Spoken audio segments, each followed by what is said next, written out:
অভিশপ্ত সেই দ্বীপ।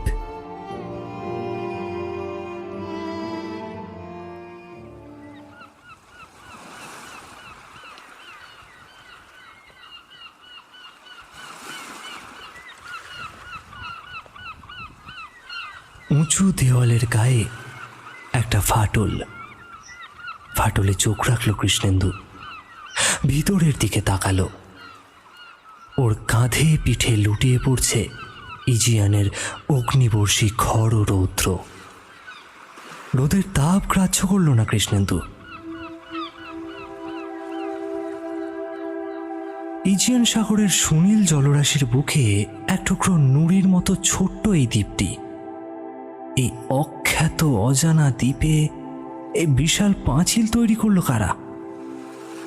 উঁচু পাঁচিলের আড়ালেই বা কি রহস্য লুকিয়ে রয়েছে? আসলে এটা জানবার জন্যই তো কৃষ্ণেন্দুর এখানে আগমন। দেওয়ালটার ওপারে একটা ছোট্ট ঝর্ণা ঝিরঝির করে বয়ে চলেছে। ঝর্ণাটার পাশে দুটো মূর্তি দাঁড়িয়ে রয়েছে, মা আর ছেলে। মায়ের কোলে উঠবার চেষ্টা করছে ছেলেটি। পাথরের তৈরি মূর্তি দুটি, কিন্তু পাথর এত দূর থেকে ঠিক বোঝা যাচ্ছে না, তাই পকেট থেকে একটা ছোট্ট দূরবীন বের করলো কৃষ্ণেন্দু। এবার ফাটলের মধ্য দিয়ে তাকিয়েই চমকে উঠল সে। কি অপূর্ব সুষমা মণ্ডিত পাষাণময়ী নারী মূর্তি! মাথাটা একটুখানি হেলানো আর চোখ দুটি বিস্ফারিত। গভীর বিস্ময়ে প্রাণহীন পাষাণ চোখ দুটি যেন তাকিয়ে রয়েছে এক মহা রহস্যের দিকে। এদিকে মায়ের হাঁটু ধরে কোলে উঠবার চেষ্টা করছে ছেলেটি। একটা দুরন্ত দামাল ছেলে যেন মাকে দেখতে পেয়ে ছুটে এসে ঝাঁপিয়ে পড়তে চাইছে মায়ের কোলে। তার গতিবেগ, দেহভঙ্গিমা, অপার আনন্দ সবকিছুকেই একেবারে নিখুঁতভাবে ফুটিয়ে তুলেছেন ভাস্কর।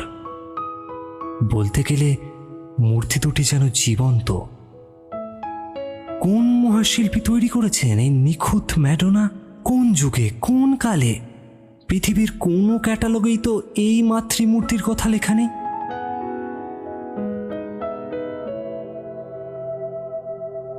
কোনো রকম পূর্ব পরিকল্পনা না নিয়েই হঠাৎই এই নাম না জানা দ্বীপভূমিতে কৃষ্ণেন্দু এসে পড়েছে। ইংল্যান্ডে পড়াশোনা করতে এসেছিল। পড়াশোনা শেষ হয়ে দেশে ফেরবার আগে একবার কন্টিনেন্টটা ঘুরে বেড়াবার ইচ্ছা হলো তার মনে। ইতিহাসের ছাত্র, তাই প্রাচীন ইউরোপীয় সভ্যতার লীলাভূমি রোম আর গ্রিস সম্পর্কে তার মনে কৌতূহল প্রচুর ছিল। তাই ফ্রান্সের মার্সাই থেকে ইতালির রোম, তারপর দ্রুতগতিতে ইতালি ঘুরে ও এসে পৌঁছল গ্রিসের রাজধানী এথেন্সে। গ্রিসের মূল ভূখণ্ড থেকে যাত্রীবাহী জাহাজ ইজিয়ান সাগরের দ্বীপপুঞ্জে যাতায়াত করে। এমনই একখানা জাহাজেই কৃষ্ণেন্দু চেপে বসল। জাহাজখানা একেবারে জরাজীর্ণ। কোনো রকমে ধুঁকতে ধুঁকতে ইজিয়ানের সুনীল জলরাশি ভেদ করে এগিয়ে চলেছিল দ্বীপ থেকে দ্বীপান্তরে। লেসবাস থেকে শিয়াস, শিয়াস থেকে স্যামাস, তারপর সেখান থেকে ইয়াকিয়া দ্বীপ ছুঁয়ে জাহাজখানা এগিয়ে চলেছিল দক্ষিণে সাইক্লাটিস দ্বীপমালার দিকে। প্রাচীন প্রাচ্যের সংস্পর্শে এসে ইজিয়ান সাগরের দ্বীপমালায় সভ্যতা স্ফুরণ ঘটেছিল সুপ্রাচীনকালেই। গ্রিক পুরাণের অনেক দেবতারই বিচরণ ভূমি এই দ্বীপগুলো। প্রত্নতাত্ত্বিক সম্পদের দিক থেকে দেখতে গেলেও এই অঞ্চলের অনেক দ্বীপই খুব সমৃদ্ধ। দ্বীপ থেকে দ্বীপান্তরে ঘুরতে ঘুরতে কৃষ্ণেন্দু কিছু কিছু প্রত্নতাত্ত্বিক নিদর্শনও সংগ্রহ করেছিল। ইয়াকিয়া থেকে জাহাজ ছাড়বার পর সমুদ্রে ছোটখাটো একটা ঝড় উঠল। ঝড়ের সময় ইঞ্জিন বন্ধ করে দেওয়া হলো। বাতাসের ধাক্কায় জাহাজ যাচ্ছিল দক্ষিণ পশ্চিম দিকে। ঝড় থামতে ইঞ্জিন আবার চালু করা হলো। পুরনো হাঁফানি রোগীর মতো কাশতে কাশতে ইঞ্জিনখানা আবার জরাজীর্ণ জাহাজখানাকে চালিয়ে নিয়ে চলল।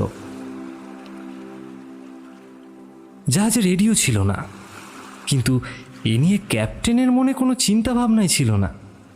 কেননা অসংখ্য দ্বীপে ভরা ইজিয়ান সাগরে দিকভ্রষ্ট হয়ে কেই বা হারিয়ে যায়। সাগরের সুনীল জলরাশি ভেদ করে একটা জলের পোকার মতো জাহাজখানা এগিয়ে চলেছে। হঠাৎই সমুদ্রের দূর দিগন্ত সীমায় মুড়ির মতো এই ছোট্ট দ্বীপটা কৃষ্ণেন্দুর নজরে এলো। চোখে বাইনোকুলার লাগিয়ে চমকে উঠল। একটা বিরাট উঁচু পাঁচিল দেখা যাচ্ছে এখানে। দ্বীপের প্রায় অর্ধেক অংশই আড়াল করে রেখেছে এই উঁচু দেওয়ালটা।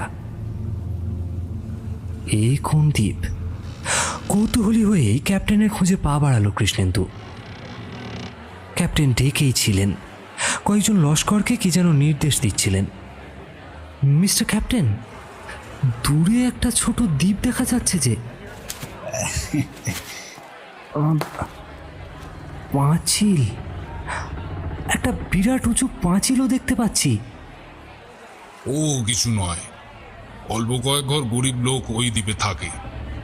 ওরা ছাগল চড়িয়েই দিন গুজরান করে। দ্বীপটার কোনো নাম পর্যন্ত নেই। কিন্তু একটা বিরাট উঁচু পাঁচিল দেখা যাচ্ছে যে। আরে এই নিন, দেখুন না। ক্যাপ্টেনের দিকে বাইনোকুলারটা এগিয়ে ধরল কৃষ্ণেন্দু। না না, দেখবার দরকার নেই। ও একটা ধ্বংসাবশেষ। ইজিয়ানের দ্বীপগুলোতে তো এরকম কতই দেখা যায়। আচ্ছা, একবার যাওয়া যায় না ওখানে? ওখানে যাবেন? গিয়ে কি করবেন? ওখানে কোনো জাহাজ ঘাট নেই, ও দ্বীপে কেউ যায় না। ও দ্বীপ আপনার পছন্দ হবে না। হোটেল নেই, ইলেকট্রিসিটি নেই। তাছাড়া আমি ওই পাঁচিলটার ওপাশে কি আছে তা দেখতে চাই। পাঁচিলের ওপাশে কিছু নেই। এ খুব পুরনো জায়গা, সভ্যতার সব চিহ্নই বহুকাল ধুয়ে মুছে গেছে। আমি পাঁচিলটা দেখব। কিন্তু জাহাজ তো দ্বীপে যাবে না। বেশ, তো আমাকে একখানা নৌকা দিন তাহলে, আমি একলাই ঘুরে আসবো দ্বীপ থেকে। কিন্তু দ্বীপটা তো অনেক দূরে, আপনি যাবেন আসবেন, অনেক সময় তো চলে যাবে। জাহাজ কতক্ষণ অপেক্ষা করবে আপনার জন্য? অপেক্ষা করবার দরকার নেই, আমি ইজিয়ান দ্বীপগুলোই তো দেখতে বেরিয়েছি। পছন্দ হলে দ্বীপটায় আমি রাত্রিবাসও করতে পারি। তবে আপনি ফিরবেন কি করে? সে একটা ব্যবস্থা হয়েই যাবে। আচ্ছা, এ দ্বীপের লোকেরা কি বাইরের সঙ্গে মোটেই যোগাযোগ রাখে না? আপনি একটা কাজ করুন, আমাকে একটা লোক দিন যে আমাকে নৌকা করে সেখানে নিয়ে যাবে। ব্যাস। কোনো লোকই ও দ্বীপে নামতে চাইবে না। নামতে হবে না, আমায় শুধু পৌঁছে দিয়ে আসলেই হবে। আপনার কি যেতেই হবে? না গেলে হয় না। এ কথা বলছেন কেন? মনে হচ্ছে আমার দ্বীপে যাওয়াটা আপনার মোটেই পছন্দ নয়। না, বলছিলাম এতটা ঝুঁকি নেবার দরকারই বা কি?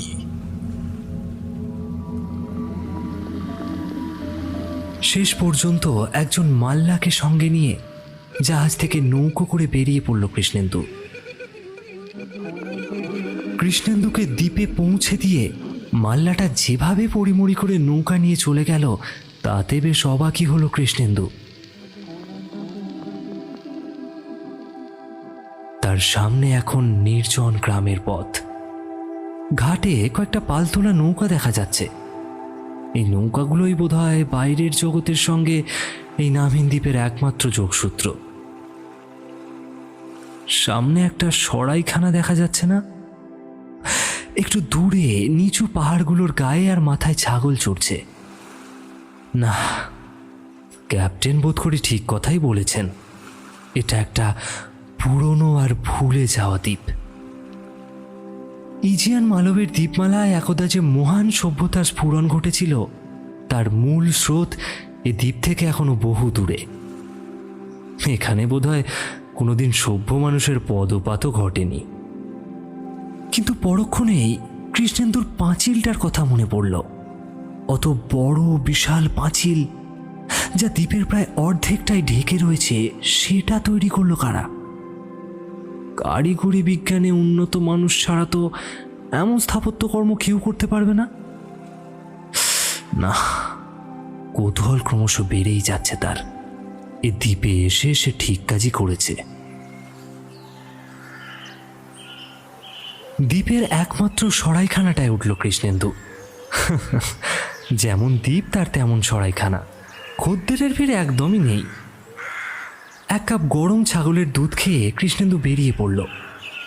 একবার পাঁচিলটার দিকে ঘুরে আসা যাক। সরাইখানা থেকে খানিকটা দূরে একটা গোল টিলা, আর তার ঠিক ও পাশে পাঁচিলটা দেখা যাচ্ছে। সেখান থেকে কৃষ্ণেন্দু সার্ভে শুরু করলো। পাঁচিল বরাবর হাঁটতে লাগলো। উদ্দেশ্য একটাই, ভেতরে ঢুকবার গেটটা খুঁজে বের করা। পাঁচিলটা এতই উঁচু আর গাটা এতটাই মসৃণ যে টপকে ভেতরে যাওয়া একেবারে অসম্ভব ব্যাপার। কিন্তু না, পাঁচিলটার গায়ে কোথাও কোনো দরজাও তো নেই। কোনো জায়গায় ভেঙে গিয়ে ঢোকবার কোনো পথও তো তৈরি হয়নি। মোট কথা, ঘেরা জায়গাটা একটা উপদ্বীপাকৃতি ভূখণ্ড। উপদ্বীপটার উল্টো দিকটায় একটা ছোট্ট টিলা, সেটি সিন্ধু শকুনের ঝাঁক মাথায় নিয়ে বিক্ষুব্ধ অশান্ত সমুদ্রের বিরামহীন তরঙ্গকে প্রতিহত করছে। দ্বীপাকৃতি ভূখণ্ডটা যেখানে সংকীর্ণ হয়ে সমুদ্রে মিশেছে, সেখানটাতে একমাত্র পাঁচিলের আবরণ নেই। তার মানে শুধু সেখান দিয়েই বাগানে ঢোকা যায়। কিন্তু নৌকা ছাড়া তো যাবার উপায় নেই। প্রায় গোটা পাঁচিলটা ঘুরে হতবুদ্ধি হয়ে ফিরে আসছিল কৃষ্ণেন্দু, কিন্তু হঠাৎ একটা জলের মৃদু কলতান শুনতে পেল। শব্দটা উঁচু দেওয়ালের ভেতর থেকে আসছে। দেওয়ালটার দিকে তাকিয়ে ফাটলটা আবিষ্কার করল কৃষ্ণেন্দু। তারপর দূরবীনে চোখ দিয়ে ভেতরে তাকিয়ে সে স্তম্ভিত হয়ে গেল। এই দ্বীপে আসা তার সার্থক হয়েছে। গ্রিক ভাস্কর্যের কি অপরূপ নিদর্শন ভেতরে লুকিয়ে! কি সার্থক শিল্প সৃষ্টি না দেখে ফেলল সে। ফাটল থেকে একেবারে চোখ সরাতে পারল না কৃষ্ণেন্দু। কিন্তু কি আশ্চর্য, পৃথিবীর কোনো পুঁথিপত্রেই তো এই আশ্চর্য মাতৃমূর্তির বিবরণ নেই। তার মানে কি এ দ্বীপে কোনোদিনও কোনো অনুসন্ধানী আসেননি?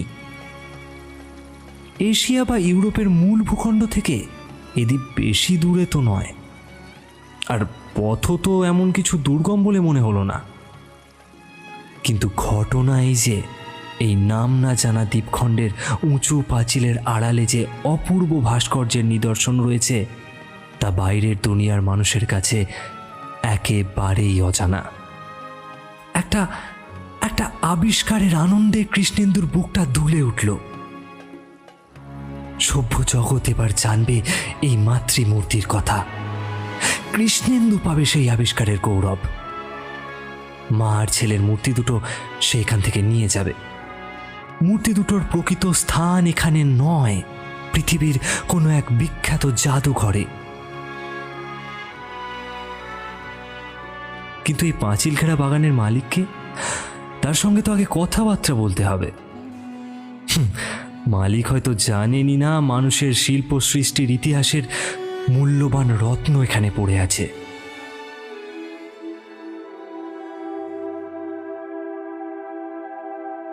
নিতান্ত অনিচ্ছা সত্ত্বেও দেওয়ালের ফাটল থেকে চোখটা সরিয়ে নিল কৃষ্ণেন্দু।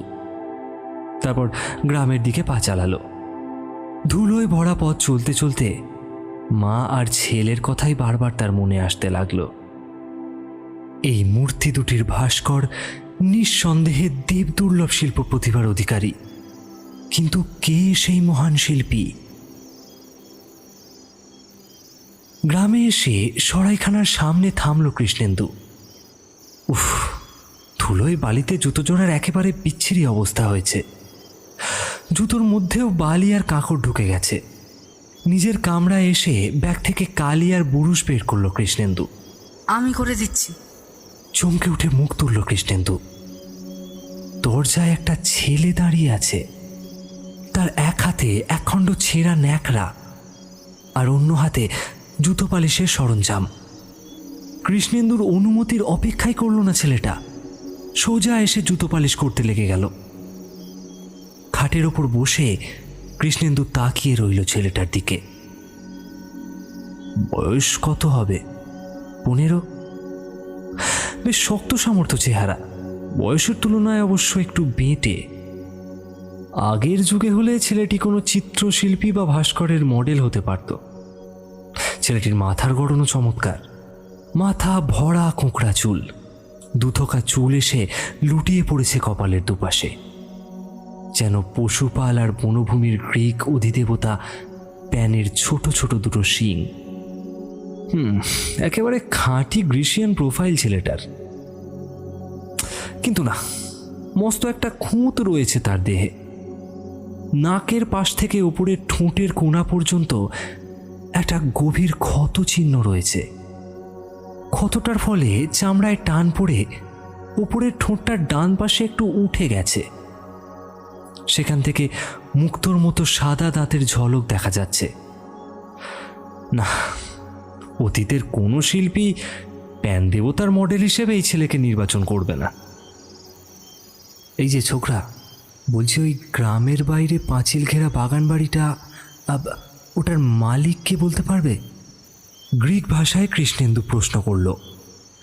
ইংল্যান্ডে পড়াশোনা করবার সময় সে ভালো করে গ্রিক আর ল্যাটিন ভাষা শিখেছিল। হ্যাঁ। একটা ছায়া যেন নেমে এলো তার দুটো কালো চোখে।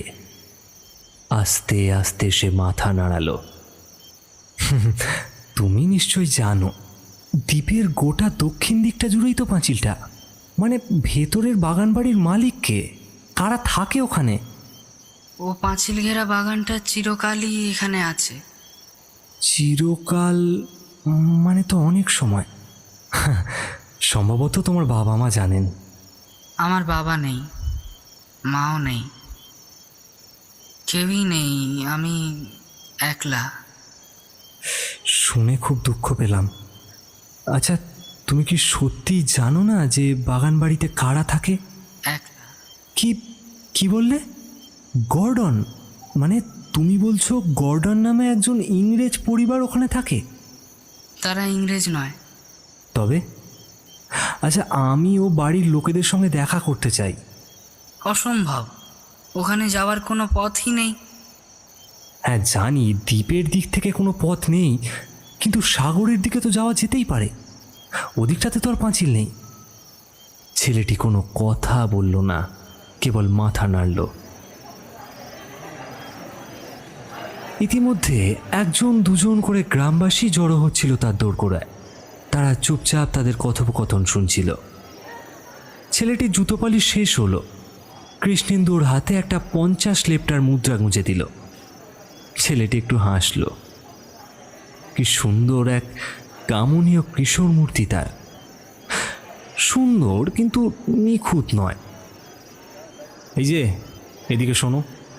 দোরগোড়ায় যারা এসে দাঁড়িয়েছিল তাদের মধ্যে একজন বুড়ো গোছের লোককে কৃষ্ণেন্দু ডাকল। আমি গ্রামের বাইরে উঁচু পাঁচিল ঘেরা বাগানটা, তার মালিকের সঙ্গে একটু কথা বলতে চাই। তুমি আমায় নিয়ে যেতে পারবে? আঁতকে উঠে লোকটা দুপা পিছিয়ে গেল। তারপর কৃষ্ণেন্দুর প্রশ্নের কোনো জবাব না দিয়েই ঘর থেকে নিঃশব্দে বেরিয়ে গেল। কৃষ্ণেন্দুর মনে হলো পয়সা না দিলে বোধহয় লোকগুলো মুখ খুলবে না। তাই দোরগোড়ায় যারা দাঁড়িয়েছিল তাদের সবাইকে শুনিয়ে শুনিয়ে বলল, আমি জানি যে সাগরের দিক থেকে ছাড়া ওই পাঁচিল ঘেরা জায়গাটায় ঢোকবার কোনো পথ নেই।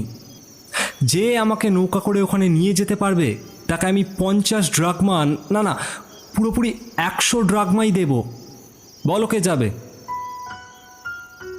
গরিব দ্বীপবাসীর কাছে এ টাকা অনেক। তাদের মধ্যে কেউই কোনোদিনও এতগুলো টাকা একসঙ্গে দেখেনি। এই টাকা হয়তো একজন দ্বীপবাসীর সারা বছরের উপার্জনের সমান। তবুও দোরগোড়ায় দাঁড়িয়ে থাকা মানুষেরা কোনো উচ্চবাচ্য করল না, কেবল একে অন্যের দিকে তাকিয়ে রইল। বলো ওকে যেতে রাজি আছো? কেউ কোনো কথা বলল না। একে একে সবাই দোরগোড়া থেকে চলে গেল। পিছন ফিরেও একবার তাকালো না কেউ। সারা গ্রাম ঘুরে একটা লোকও কৃষ্ণেন্দু জোগাড় করতে পারল না যে সেখানে নিয়ে যেতে রাজি হবে। সর্বত্রই সেই একই ধরনের রহস্যময় অস্বীকৃতি।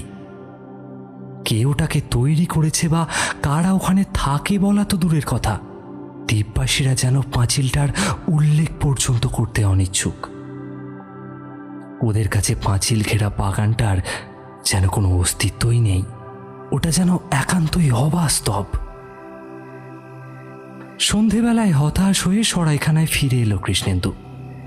খাবার টেবিলে বসে অপূর্ব মূর্তি দুটোর কথাই ভাবতে লাগলো। দেওয়ালের ওপাশে মা আর ছেলেকে এতক্ষণে মনে হয় আসন্ন অন্ধকার ঢেকে ফেলেছে। একটা গভীর বেদনা বোধ ঘনিয়ে এলো তার মনের আকাশে।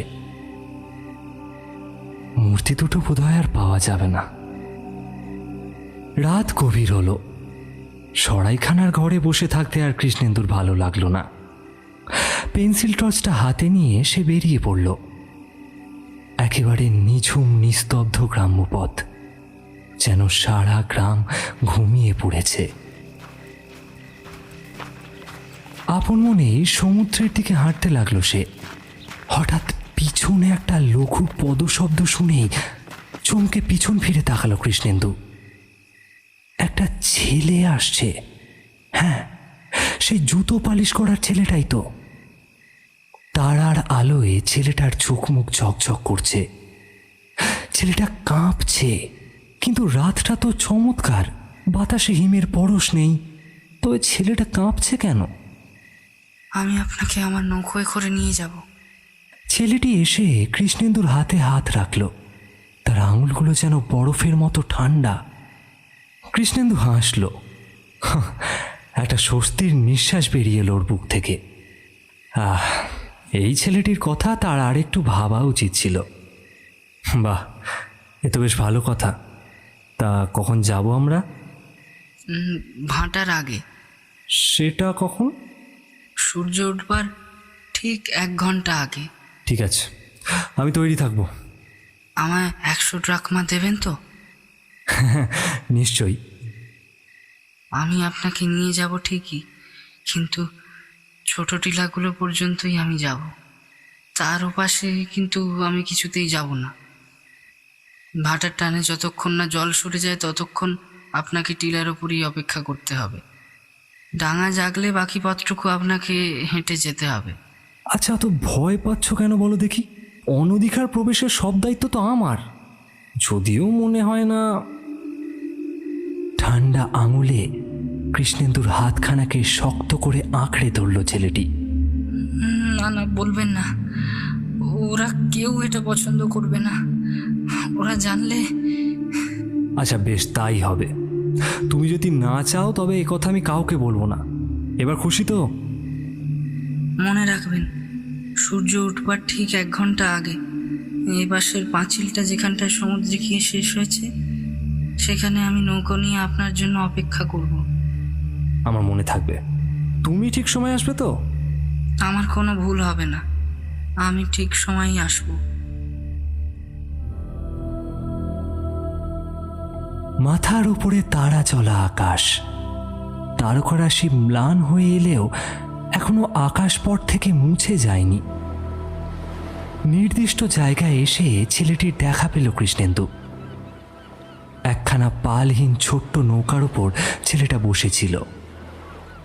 এতটা পথ সম্ভবত দাঁড় বেয়ে এসেছে ছেলেটি। নৌকায় উঠল কৃষ্ণেন্দু। যাত্রা শুরু হলো। ছেলেটি কিন্তু একেবারেই চুপচাপ। সাগর বিক্ষুব্ধ। শেষ রাতের ঠান্ডা বাতাস বইছে। কুয়াশার আড়ালে পাঁচিলটাকে অদ্ভুত রহস্যময় বলে মনে হচ্ছে।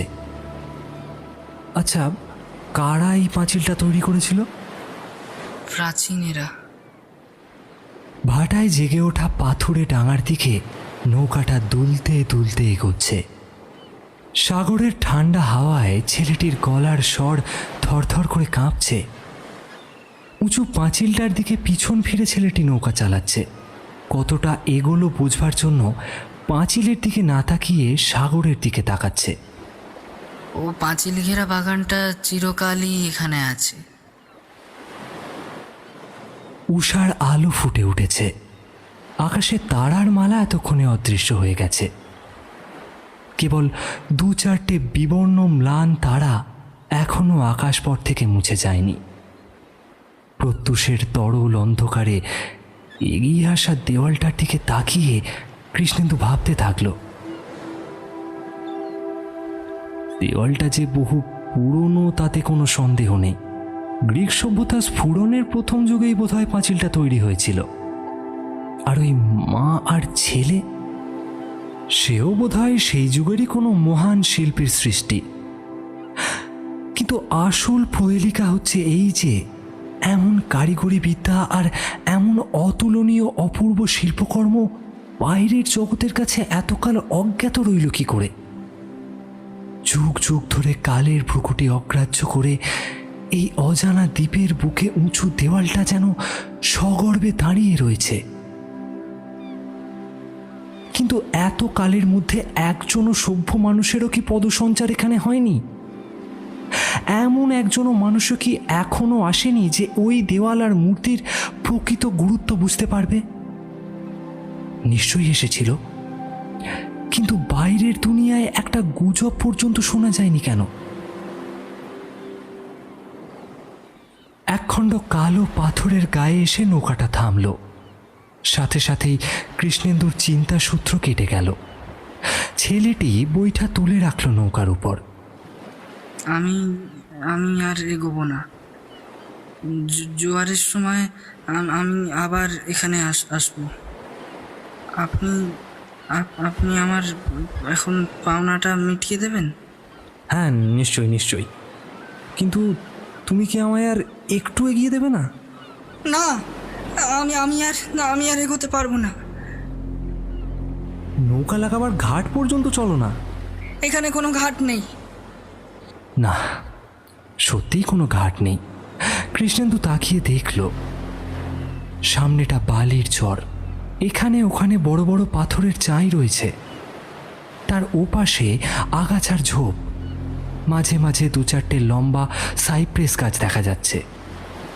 শোনো, তোমাকে বলি, আমি নৌকাটাকে আর একটুখানি এগিয়ে নিয়ে যাই। তুমি না হয় এখানেই অপেক্ষা করো, আমার মোটেই দেরি হবে না। আমি শুধু ওই বাগানের মালিকের সঙ্গে একটু কথা বলেই চলে আসব। বড় জোর ঘন্টাখানেক সময় লাগবে, কি বলো? না না, আপনি যদি নৌকাখানা নিয়ে যান তাহলে। দারুণ উত্তেজনায় ছেলেটি উঠে দাঁড়ালো, বইটা নিয়ে ঝুঁকে পড়ল পাথরের গা থেকে নৌকাখানাকে সরিয়ে নেওয়ার জন্য। আর ঠিক সেই মুহূর্তেই একটা অঘটন ঘটে গেল। প্রচণ্ড এক ঢেউয়ের ধাক্কায় নৌকাটা দুলে উঠল। টাল সামলাতে না পেরে ছেলেটা ছিটকে গিয়ে পড়ল অশান্ত সাগরের জলে। একখণ্ড পাথরের মতোই ডুব করে ডুবে গেল ছেলেটি। বোধহয় ভালো করে সাঁতার জানে না সে। অঘটনটা এত আচমকা ঘটে গেল যে ব্যাপারটা বুঝতে একটু সময় লাগলো কৃষ্ণেন্দুর। সঙ্গে সঙ্গেই বুক ভরা শ্বাস নিয়ে ঝাঁপ দিল সাগরের মধ্যে। একখণ্ড ডুবো পাথরে তার ধাক্কা লাগলো, কপালটা বোধহয় কেটে গেল তার। তবুও জল থেকে মাথা তুলল না কৃষ্ণেন্দু। ডুব সাঁতার কেটে এগিয়ে চলল সামনের দিকে। হ্যাঁ, এইবার পেয়েছে। ডুবন্ত ছেলেটার জামাটা চেপে ধরল কৃষ্ণেন্দু, কিন্তু ভেজা কাগজের মতো জামার টুকরোটা ছিঁড়ে এলো ওর হাতে। না, আবার হাত বাড়ালো কৃষ্ণেন্দু। এবার ছেলেটার মাথার উপর হাত পড়ল তার। শক্ত মুঠোয় ওর চুলটা ধরে জলের ওপর ভেসে উঠল কৃষ্ণেন্দু। সাঁতরে এগিয়ে চলল কূলের দিকে। নৌকাটাকে দেখা যাচ্ছে না। কৃষ্ণেন্দুর লাফের ধাক্কায় বোধহয় সেটা ছিটকে চলে গেছে। বোধহয় আশেপাশেই কোথাও পাথরের আড়ালে চলে গেছে। সেসব পরে খোঁজা যাবে, এখন আর নষ্ট করার মতো সময় নেই।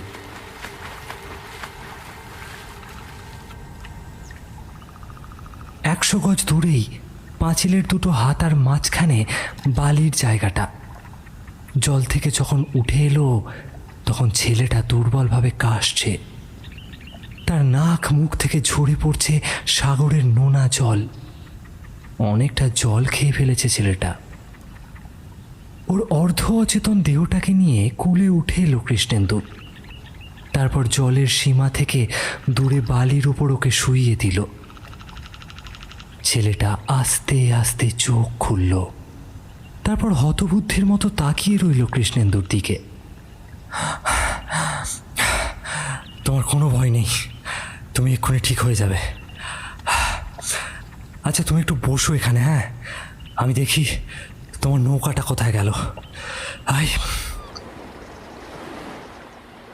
ভাগ্যটা বোধহয় ভালোই আছে, নৌকাখানা এখনো বারদড়িয়ায় ভেসে যায়নি।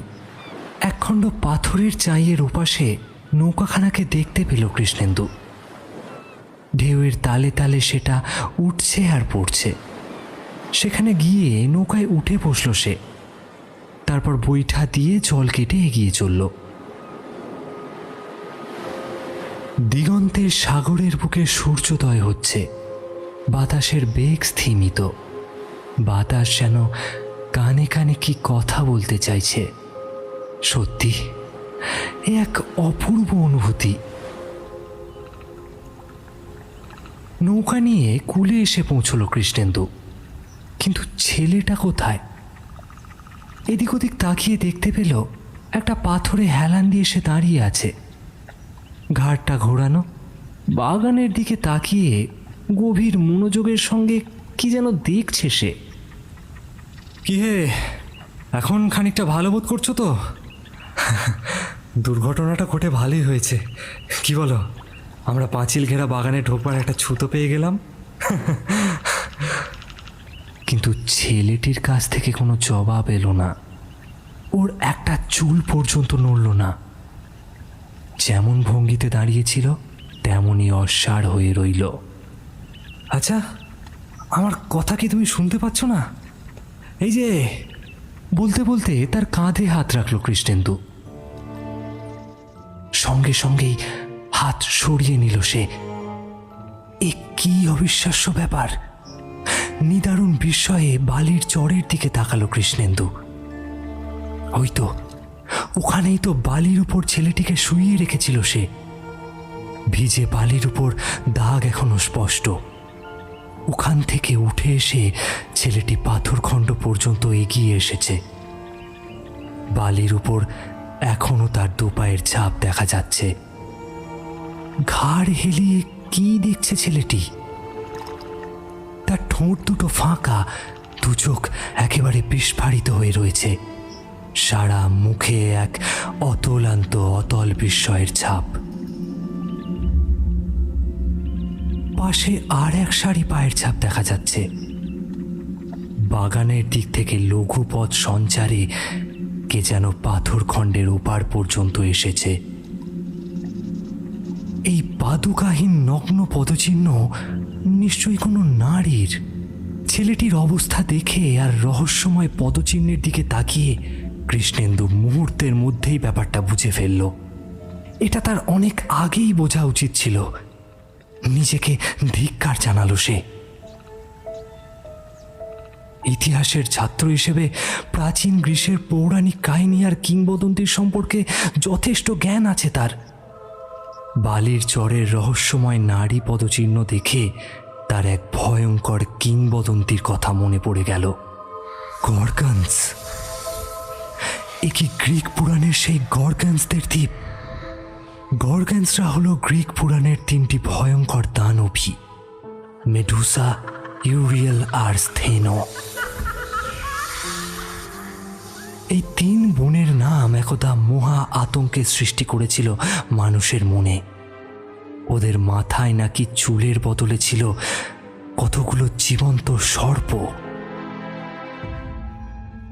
এমনই ভয়ঙ্করী আর কুদর্শনা ছিল তারা যে মানুষ তাদের দিকে তাকাতে পারত না। গ্রিক পুরাণে বলে তাদের মুখের দিকে যেই তাকাতো সে নাকি পাথরে পরিণত হতো। সকালের নরম সেই সোনালি আলোয় হতবুদ্ধির মতো দাঁড়িয়ে রইল কৃষ্ণেন্দু। তার মাথায় সিন্ধু শকুনের অনর্গল চিৎকার শুনতে পাচ্ছে সে। তিন পাশে অশান্ত ইজিয়ান সাগরের গর্জন তার কানে ভেসে আসছে। কৃষ্ণেন্দু এবার পরিষ্কার বুঝতে পারছে কারা এই পাঁচিল তৈরি করেছিল আর কেনই বা তৈরি করেছিল? কেন দ্বীপের অবশিষ্ট অংশ থেকে এই বাগানটা বিচ্ছিন্ন? এই বাগান 3টে গর্গেন্সের বিচরণ ভূমি। গ্রিক পুরাণ বলে মহাবীর পার্সিউস মেডুসাকে নিহত করেছিলেন, কিন্তু আর বাকি 2 বোন, ইউরিয়েল আর স্থেনো, সেই 2টো বোন কি আজও বেঁচে রয়েছে? ওরা কি অমর? হায় ভগবান, এ তো অসম্ভব। এ তো একটা পুরনো কাহিনী, একটা কিংবদন্তি মাত্র। কিন্তু চোখের সামনে যা দেখা যাচ্ছে তা তো কেবল নিছক কিংবদন্তি বলে মনে হচ্ছে না, এ তো ভয়ঙ্কর সত্য। দারুণ আতঙ্কে কৃষ্ণেন্দু তাকালো সামনের স্থির মূর্তিটির দিকে। একখণ্ড পাথরে হেলান দিয়ে দাঁড়িয়ে আছে সেই অচল দেহটি। ঘাড়টা হেলানো, ঠোঁটটা ফাঁকা, চোখ দুটো সেই একইভাবে বিস্ফারিত। সারা মুখে অতলান্ত বিস্ময়ের ছাপ। কপালের দুপাশের শিলীভূত দুথোকা চুল যেন প্যানদেবের 2টি হ্রস্ব শৃঙ্গ। মাথার গড়ন নিখুঁত, ঠিক যেন একটা সার্থক গ্রিক ভাস্কর। মসৃণ কাঁধের ওপর এখনো ফোঁটা ফোঁটা নোনা জল দেখা যাচ্ছে। ছিন্ন শার্ট থেকে এখনো সমুদ্রের লবণাক্ত জল ঝরে পড়ছে। কিন্তু মূর্তিটা নিখুঁত নয়। নাকের পাশ থেকে ওপরের ঠোঁটের কোণ পর্যন্ত একটা ক্ষত চিহ্ন। ডান পাশে পাথরের ঠোঁটটা একটু উঠে গিয়েছে, ফলে দেখা যাচ্ছে ছেলেটির সেই মুক্তের মতো দাঁত।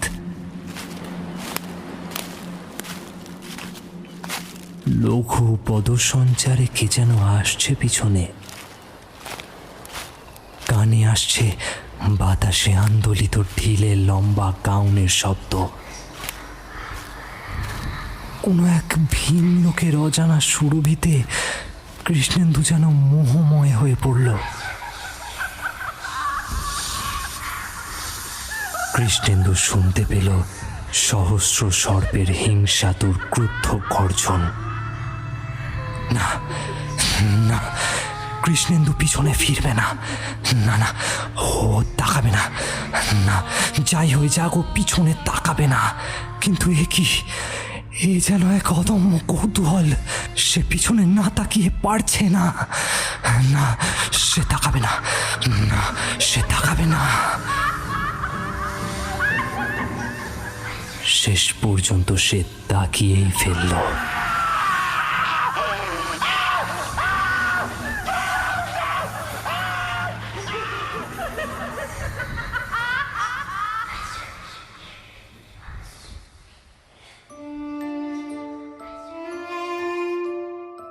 কেমন লাগলো আজকের গল্প? ভালো লাগলে অবশ্যই আমাদের চ্যানেলটিকে সাবস্ক্রাইব করে দিন আর কমেন্টে জানান আপনার মূল্যবান মতামত। আজকে ভিডিওর লাইক হলো 2000টি।